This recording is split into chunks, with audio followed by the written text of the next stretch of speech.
welcome back to my channel. Yan, mayroon tayong bagong menu, shrimp with vermicelli. Yan yung ating shrimp. Meron tayong dalawang chili. Tapos meron yung ating spring onion at saka garlic. And then yung ating vermicelli.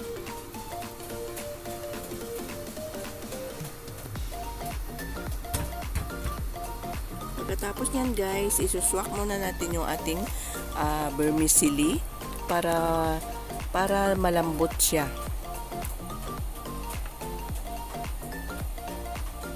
And then prepare na natin yung ating garlic.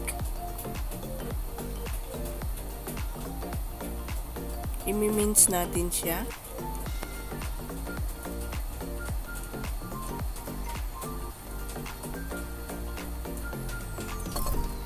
Yan, then set aside muna natin sa ating bowl.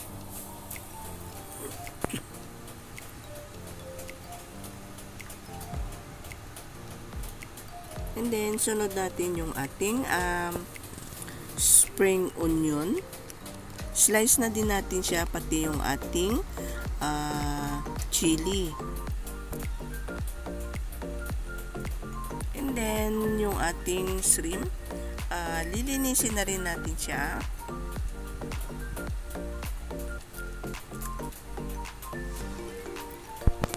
Tanggalin natin yung kanyang mga paa tsaka yung sa may ulo niya.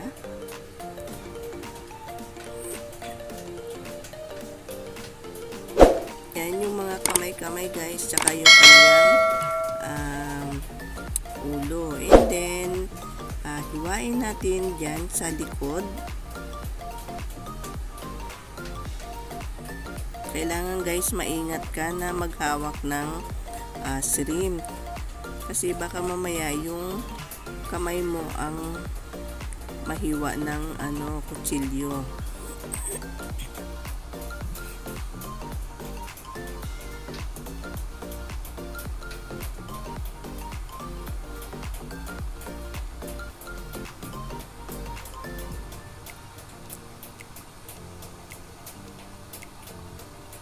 Yan, pagkatapos niyan guys, tatanggalin natin yung intestine niya sa likod.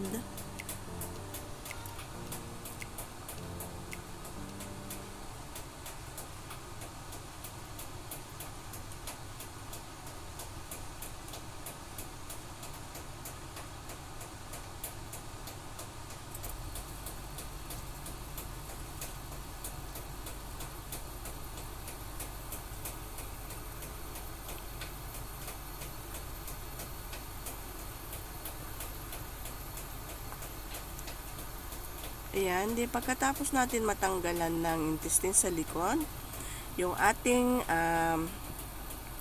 garlic, i-fry na rin natin siya.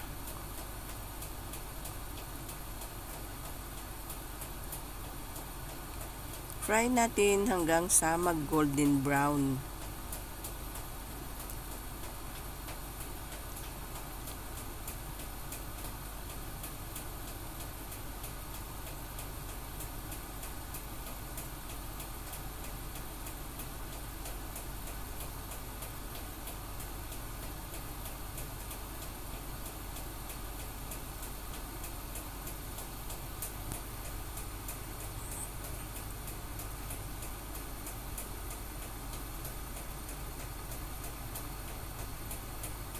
And guys, malapit na siyang mag golden brown yung ating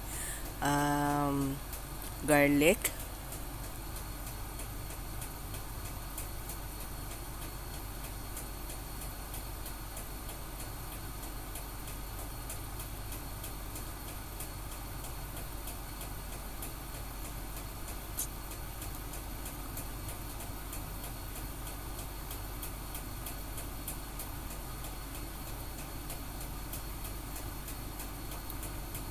Ayan, okay na siya guys. Then sasalain natin siya para matanggal yung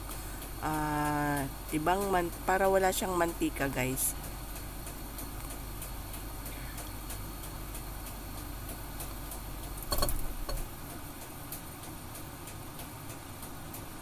Yan, pag nasala na natin siya, iset aside muna natin. And then ngayon, ang gagawin natin is lagyan natin siya ng fresh na garlic. Tapos isunod natin yung na-fry natin na garlic. And then, lagay na natin yung ating chili, tsaka yung ating spring onion.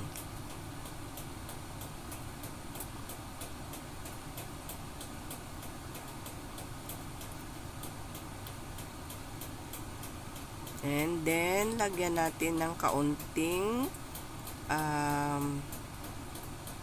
salt.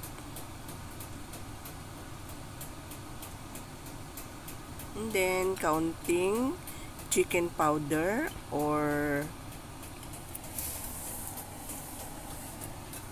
yan, kaunting chicken powder guys. Yung ilalagay lang natin, siguro mga 1 teaspoon. Yan, then, imimix na natin siya.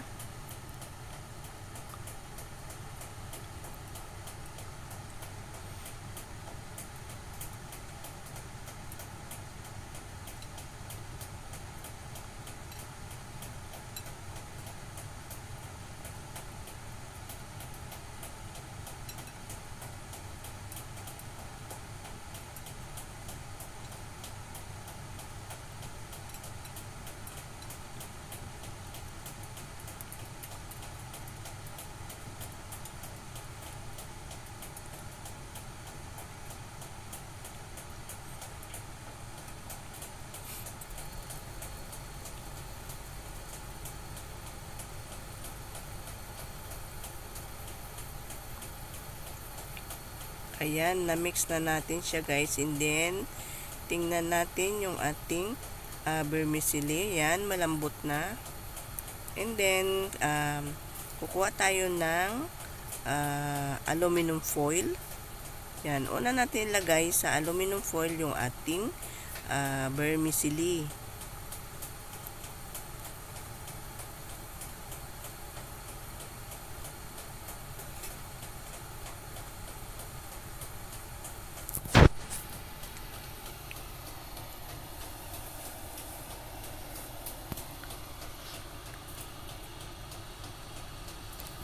Yan, lagyan natin ng kaunting tubig guys para hindi siya dry.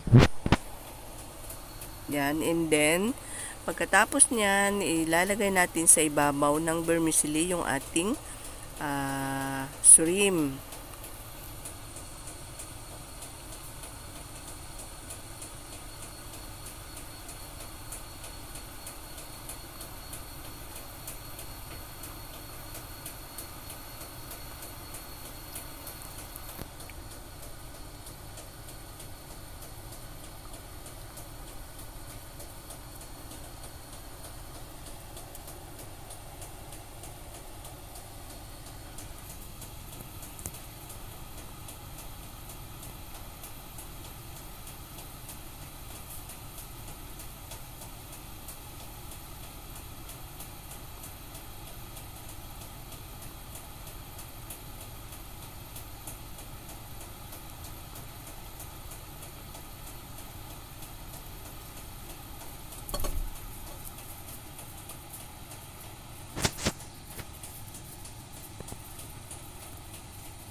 Yan, dadagdagan ko yung tubig niya para siguradong hindi siya dry.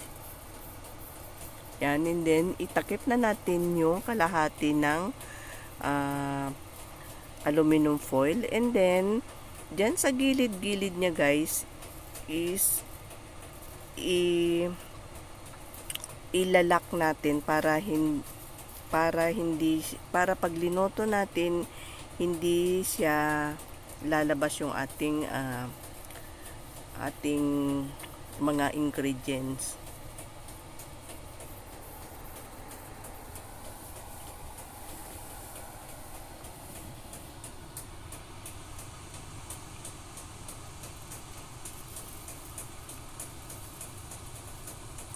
Lahat ng gilid guys, kailangan natin ilak.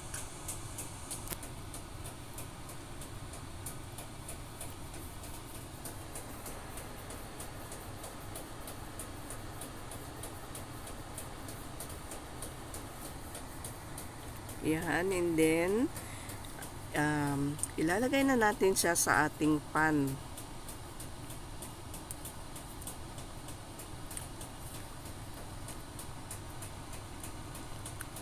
Make sure guys na yung fire is small fire. Huwag mo siyang bibiglain na big fire. Para unti-unti siyang maluto. Kasi guys, mabilis naman yan maluto yung ating ingredients. Kasi nga, kumbaga is shrimp kasi yan siya guys. Mabilis lang siya maluto. Ayan. Lumalabas na yung usok. Then, kailangan mo siyang lagyan ng butas guys dyan sa gitna para malaman mo na naluluto na siya.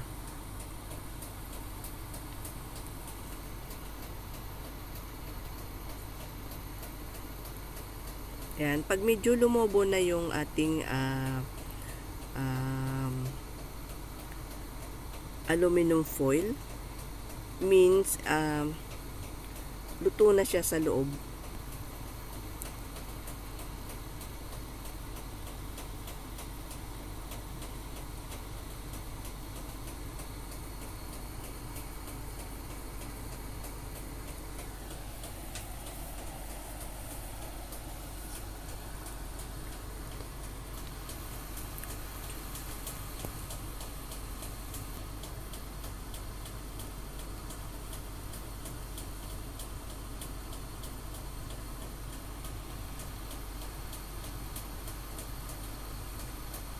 Ayan, ikakat ko na siya guys.